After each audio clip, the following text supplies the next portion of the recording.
and make them human, to show their significance and importance in Gandhi's life, because Gandhi would be nothing without his friends, his followers, his family, his adversaries, and his associates. And I want to just say a little bit about these characters, because I think, as I said, this to me is the fundamental lesson of biography. A biography is only as good as its treatment of the secondary characters. You can't have a film about one person alone, unless you see that person in the context of the other people around, right? Likewise with a novel, and likewise with a biography. Now, in this book, Gandhi Before India, here are some people you'll make a greater acquaintance of. Henry Salt, the founder of the Vegetarian Society of London, who was Gandhi's first intellectual mentor. Raichand Bhai, the Jain sage he met in Mani Bhavan in 1891, from whom Gandhi learned the importance of moving beyond his caste background, from whom Gandhi understood the significance of religious pluralism, and from whom Gandhi, who inspired Gandhi to take the vow of celibacy. Then there's the great Pune patriot and social reformer Gopal Krishna Gokhale, whose views particularly on Hindu-Muslim harmony and the abolition of untouchability influenced Gandhi. And finally, there's the Russian writer Leo Tolstoy, about whom I'll just say a word or two. I said that Gandhi didn't watch films, didn't play cricket, had a teen year.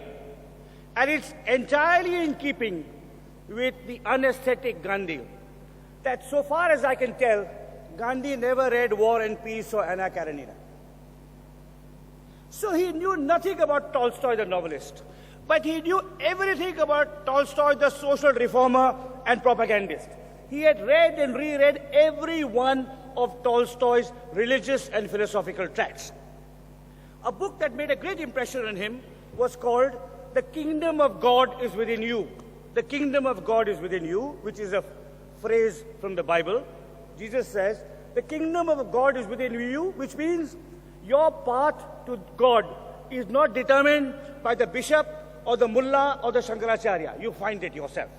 So his religious search, individualistic and highly personal religious search, comes from Tolstoy. Tolstoy was a famous novelist who gave up writing novels to work with the peasants. Gandhi, likewise, was inspired to give up a lucrative legal career to become a social activist. Tolstoy became a vegetarian. Tolstoy also became celibate and so on. Tolstoy is a great inspiration on Gandhi. And finally, Tolstoy, in a sense, formulated an early version of Satyagraha. Tolstoy advocated to his followers that they resist conscription into the Tsar's army. So pacifism was part of Tolstoy's credo. And in my book, I trace all of this, and also Gandhi's brief but very intriguing correspondence with Tolstoy himself. So that's Gandhi's mentors. I'll now say a little bit about his followers, who are an equally fascinating cast of characters. I can just say a little bit about them, but they are each really interesting and important. There was a Parsi called Rustamji, Jeevanji Korkurji Rustamji, who is a Durban spice merchant who funds Indian opinion and goes to jail following Gandhi.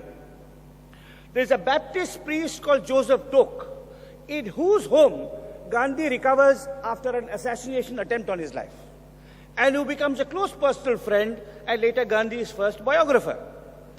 There's an extraordinary Muslim merchant called A.M. Kachalia. Now, when Gandhi starts his Satyagraha, the Gujarati merchants follow him into jail. But merchants are a cautious, conservative community, and dare I say it, Gujarati merchants especially so. So they don't go more than once. And Kachalia is the one Gujarati merchant who stays with him till the end. And here's an interesting sidelight, since we are speaking the day after Mandela died. Kachalia's two sons, Yusuf and Maulvi Kachalia, were very active in the anti-apartheid movement, were close friends of Mandela, and after Mandela's marriage with Winnie Mandela broke up, and Yusuf Kachalia was dead, Mandela proposed marriage to his widow Amina. So there's an interesting, curious connection. But A.M. Kachalia is the one Gujarati merchant who stays with Gandhi. and who has a very developed philosophical understanding of Satyagraha. I quote a long speech of Kachalya in this book about what Satyagraha means, why it is morally superior and politically more effective than non-violent struggle. Now, when the Gujarati merchants abandoned him, Gandhi's Satyagraha is saved by a Tamil radical called Thambi Naidu, who mobilizes the working class and petty trading Tamils to come forward. And the Tamils sustain the Satyagraha through their numbers, through their courage, so much so that Gandhi is inspired to learn Tamil. He tries 3 times in jail and fails. I'm an ethnic Tamil who has tried and failed to learn Tamil, so I sympathize with his predicament. But the Tamils are very important to him. And this again has an uncanny resonance with Mandela's death, as it happens, because Thambi Naidu's grandson, Indresh Naidu, was in Robben Island and a close friend of Mandela's. But more importantly, from Gandhi's point of view, this Tamil friend of his really saves his movement, And then you have, of course, a devoted follower of his who's been written about, the Jewish architect Hermann Kallenbach, who also supports his movement. So you have the friends, you have the mentors, I beg your pardon, you have the disciples, you have the mentors, and then you have the friends. And I'm running out of time, so just a little bit about these friends. First, a couple called Henry and Millie Pollack. Henry is Christian, is Jewish. Millie is Christian. They're both British. They fall in love in England, and to break up the marriage, Henry's Jewish family sends him to South Africa, 1,000,000 miles away from his Christian girlfriend. But the couple persists. They write letters to one another. Henry, meanwhile, has met Gandhi in a vegetarian restaurant, befriended him. Gandhi writes letters on their behalf. Finally, Henry's family agrees. Millie comes out to Johannesburg in Christmas 1905, and Gandhi, the Hindu, is a witness to the marriage of Henry the Jew with Millie the Christian. And the Pollacks and the Gandhis set up household together. Now, this is a truly revolutionary act. In 1906, it would have been absolutely impossible for a joint Indian and European household in Mumbai or in London.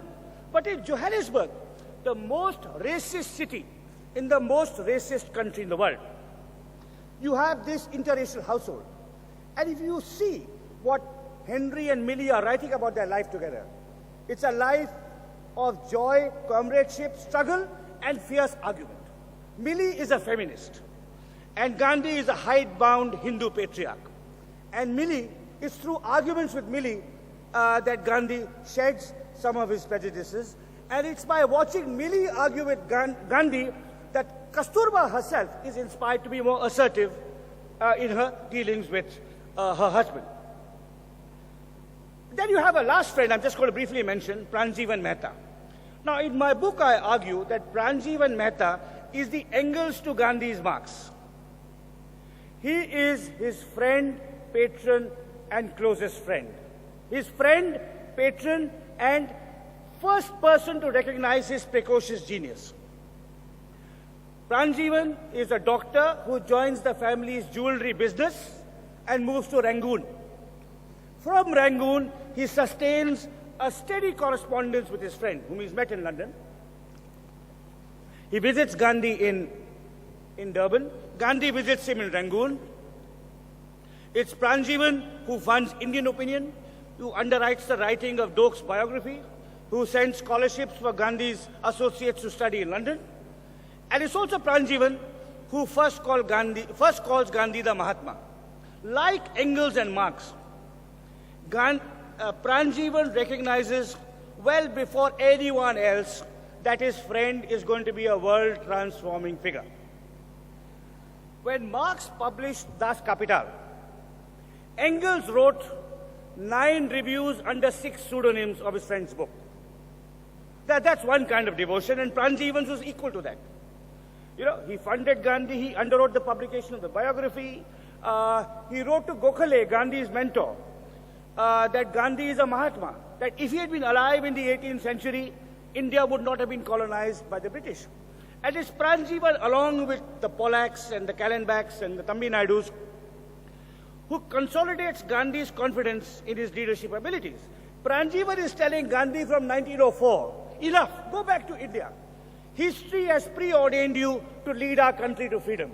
Don't go beyond working as a lawyer in South Africa. And again, a fascinating character, in many ways Gandhi's closest and most intimate friend, written out of the Gandhi story.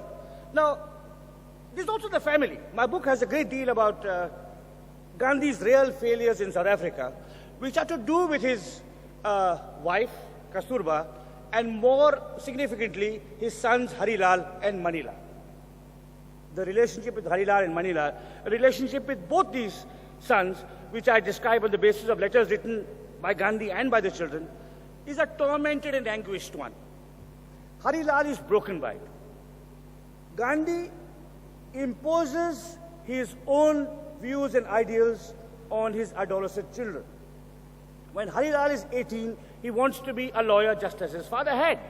But by this time, since he had his children early, Gandhi has abandoned the law and become a social activist. So he tells Harilal, why study? Go to jail. Harilal goes to jail 6 times, but he still wants to study. Harilal falls in love, and Gandhi disapproves. So Harilal marries without Gandhi knowing. And they marry, and then Gandhi says, okay, but you must be a brahmacharya after marriage. Gandhi's already had his 4 children. So it's a very tormented relationship, which I talk about. There's also the second son, Manilal, and there's a moment of great human drama in this. When Harilal fails to be a selfless satyagrahi and a true brahmachari, Gandhi imposes this on the second son, Manilal. And Manilal is living with about 60 other children in the Phoenix Ashram in Natal. Gandhi's friend Pranjivan Mehta sends his daughter to be trained in the ashram. In his autobiography, Gandhi talks about his first ever fast. He says, there was a lapse in the ashram and I went on fast. That's all. But the facts are actually really interesting. What was the lapse? Manilal, who was then 18, is working in the fields and, composing Indian opinion with Pranjivan's daughter, Jackie. And they fall in love. If you throw a boy and a girl together at that age, the whole day, it can happen. And Gandhi is appalled that his son, the so-called pure brahmachari, has started a relationship with the daughter of his best friend, and he goes on fast. Jackie, as penance, has to cut off her beautiful long hair. It's a very, very moving, tragic story. And in a sense, that's the dark side of Gandhi's early life. His profound and considerable failures as a father and as a husband. So these relationships, intense, engaged, problematic, with his friends, his followers, his family, and also his enemies. My book has a great deal about the white racist public whom Gandhi had to combat and who mounted assassination attempts on him. But these relationships really shaped Gandhi, shaped his life, his views, his struggles. Through them, he emerged as a religious pluralist, a Hindu patriarch more sensitive to gender rights, a theorist and practitioner of satyagraha, a man of personal courage, physical courage, and finally, as a true Indian. And this is the last point I'd like to make before turning to my concluding remarks. The curious paradox and irony of Gandhi's book, Gandhi's life in South Africa, is that it's only in the diaspora that he becomes an Indian. Had Gandhi's father not died, and he remained in Rajkot, or even if his father had not died, and he had been a lawyer in Bombay, Gandhi's social world would largely have been circumscribed by his Banya upbringing. His clients would have been Gujaratis, largely Banyas. His friends would all have been, Gujaratis, mostly Banyas. It's by living in London, by working with the vegetarians, by moving to South Africa, by encountering in Johannesburg at a time of flux, a whole range of interesting and eccentric characters from all kinds of diverse backgrounds, that Gandhi becomes exposed, that he becomes a more cosmopolitan human being. And it's also in South Africa that he becomes an Indian, as his encounter with the Tamil shows. It's in South Africa that Gandhi recognizes the heterogeneity of India by caste, class, religion, and above all, language. And this is absolutely fundamental to the shaping of Gandhi the Indian. Because the reason we have, in one way, the reason we have 17 scripts on our rupee note because Gandhi was exposed to the linguistic diversity of India while working in South Africa, which is why when he comes back to India in 1915, assumes control of the Congress, he immediately reconstitutes the Congress in terms of linguistic committees. So, that's the story of Gandhi before India, told in much richer detail and with lots of new material, and I believe some lovely rare photographs in my book. So the book is about Gandhi's heroism, moral character, but also about his eccentricities and deficiencies. The deficiencies, as a father and husband have talked about, but also his absurd obsession with food. You know, there's some lovely descriptions of arguments between Millie Pollack and Gandhi about what food to eat and what food not to eat. Whether you can decorate your home with lovely curtains, or it's enough to admire the beautiful sunset outside and so on. So the kind of oddities and eccentricities of Gandhi's character are also something I've tried to talk about. Now I'm just going to end with a few speculations. Historians are taught to narrate the stories and incidents and context of the